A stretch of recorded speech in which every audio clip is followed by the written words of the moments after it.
So, I changed the whole trajectory of my entire life in a 6-month time frame. I was 21 at university studying real estate, months away from sitting my final exams, where I would then go ahead and apply for graduate jobs I didn't even want, that would earn me 30 to 50k a year. Yet last month, my 2 businesses did 350k in revenue. I have 10 full-time employees that have all flown out to Spain to spend a week together in the house behind me. And I don't like Lamborghinis, but I'm moving to Dubai next month because my tax bill is more than most CEO salaries. But the main thing is, I have the freedom to do what I want, when I want, within reason, of course. And I'm living the life, my 16-year-old self always dreamt of. I'm 25 now, and I by no means want to mislead you into thinking any of this happened overnight. It's taken over 4 years. But those first 6 months set the foundation for what the rest of my life would look like. And without them, none of this would be possible. And throughout those last 4 years, I've seen countless individuals do the same thing, many of which I've coached, many of which I'm friends with, and they're all coming from different backgrounds, different experience levels, different industries and different niches, and they're all trying to achieve different things. And throughout today, I'm gonna show you the exact 4 steps myself and those countless others took to change their whole lives so you can do the same. But first, I'm gonna grab the team and we're gonna go on a run. I gotta testify, come up in the spot looking extra fly. For the day I die, I'ma touch the sky. Gotta testify, come up in the spot looking extra fly. For the day I die, I'ma touch the sky. Back when it... So first step is get clear on exactly what you want out of life. Like, nobody wants to make 10k a month. As cliche as it sounds, the clearer you are where you want to be and what you want, the easier it is to obtain. You need to think, where do you want to be in 6 months? What does your job look like? What does your family life look like? What relationships do you have? You need to consider all these things and get really clear on them. And it's not going to happen in an hour. Like, people think you can sit down for an hour, journal on it, and you're going to have an answer. You're not. It's going to take a few weeks, take a few days, block out some time, and really think, like, in a year from now, if I did everything I said I was going to do, what will my life actually look like? Map it out, get clear, get pictures, and make a vision board. It's not as cringe as like the manifestation, the visualization stuff. It doesn't have to be as cliche and cringy as that, but just get clear on it. People are cruising through life not knowing what they want to eat for dinner, let alone what they want their life to be like in 6 months' time. They say they're unhappy with their situation, but they don't actually do anything about it. And they don't actually think, okay, what does that ideal situation look like for them? If I didn't get clear on what I wanted and where I wanted to be, none of this would be happening right now. I would still be at that graduate job I mentioned at the start of this video, working for somebody else, earning, probably now maybe 70k a year if I was lucky and I worked hard. But none of that was what I wanted.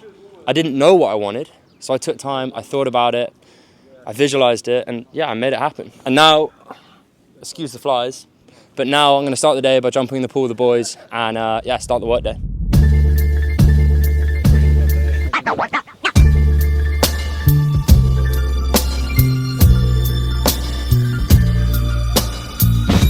So we just wrapped up a morning of work. What you just saw then was one of our weekly closer calls where, we go over sales training. But how these calls normally go, or these in-person things normally go, in this case, it always links back to mindset. And conviction and confidence is always the number one thing, which links perfectly into my next point, which is you need to believe it to be true. If everything you ever wanted out of life, you knew would become possible in 6 months' time, and you knew the outcome was certain, you would not miss a day. You wouldn't skip a workout, you wouldn't skip a sales training, you wouldn't skip any action steps you need to do in order to get that result, because you know that result was certain. And the only thing stopping you from doing those action steps every single day is a lack of confidence, a lack of certainty, or you don't think it's actually going to happen, which is ironic because that's the very thing stopping you from getting the end result in the first place.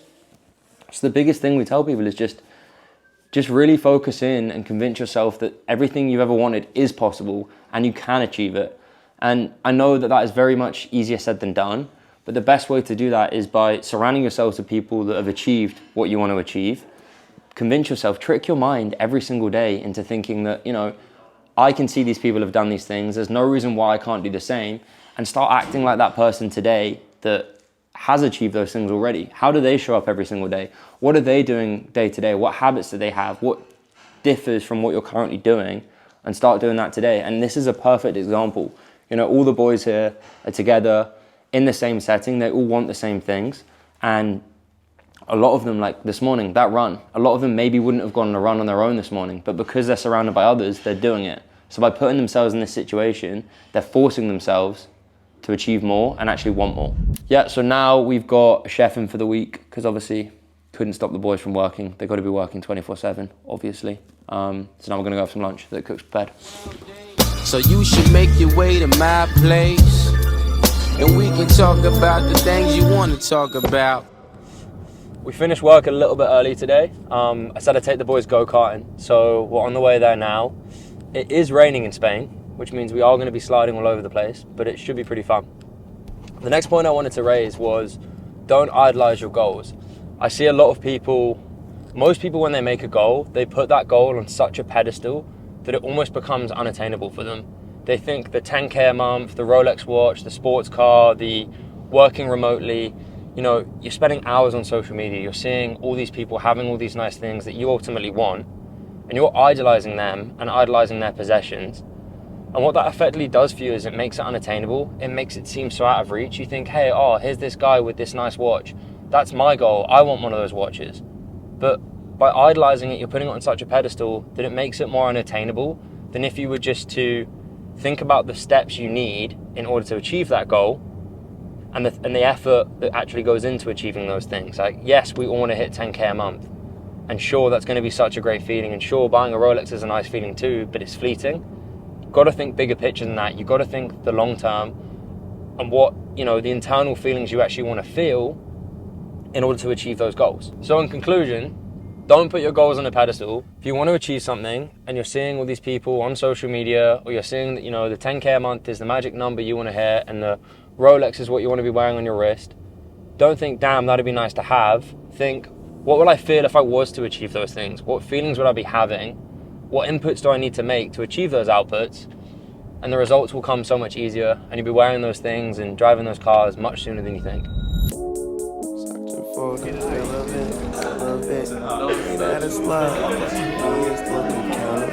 I get done with one and move right on to another bitch. Yeah. College educated, she graduated. Any bill she can't front, her parents paid it. The show was far, you the only one with a car out your girlfriends. But being that she's a big fan, of course she made it. So, just finishing up a good day with the team. You just saw us go-karting and we just had a good dinner. And the last point I really want to make is similar to what I said in the car, and it kind of lays in nicely, is focus on the inputs, not the outputs. You know, you're glorifying those goals, you're glorifying that future you want. At the end of the day, none of that is possible unless you do the inputs you need in order to get there. And what I mean by that is focus on the everyday tasks that are going to get you closer. You know, whether you realize it or not, those minute details, those minute things that you think, you know, they're not actually moving the needle for me, ultimately they are. And it's those things that actually get you the results. That's you laying the foundation for the future and the success you're going to have. So for me, for example, at university, when I first started the agency, when I first started my online business, I would just say there's 3 things I'm going to do every single day. I'm going to study sales, I'm going to focus on outreach, and I'm going to get those leads that I'm going to outreach the next day.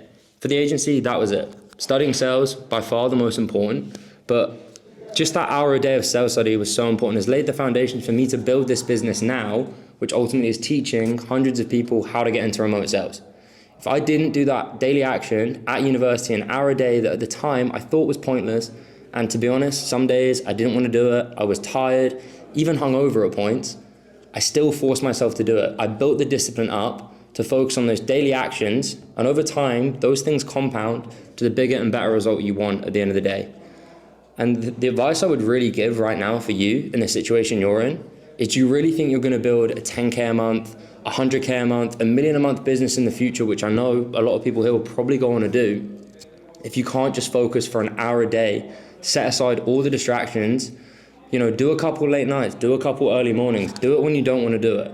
That is by far the most important thing. And reward those actions. Don't reward the output. Don't reward the fact you've landed a high ticket sales job, or, you know, you've got a close. Reward the inputs. Reward the fact that you did do your sales training today. You did do a sales review. You did, you know, even if you're not in high ticket sales, you did an outreach. You took time to network with someone in your space and learn more about the industry. Every little bit of detail, no matter how small you think it is right now, will play into your future and will build that empire that you want to build in the future. And I know a lot of this is easier said than done, and it's going to require a lot of work, it's going to require a lot of effort, and if I'm being totally honest with you, I don't know how long it's going to take you to get those results that you're hoping for, but take it from someone that has done it and has seen countless others do it too. All that work you're looking to do is 100% worth it, and if you stick with something long enough, you will get the end outcome. So let me leave you with this. Doing the work is 100% worth it, and the only regret you'll ever have is by not doing the work, because that's all that lies between you and the goals you want to achieve. Addicted to champagne. Fuck the room, we buy the whole way. Bitches, I tailor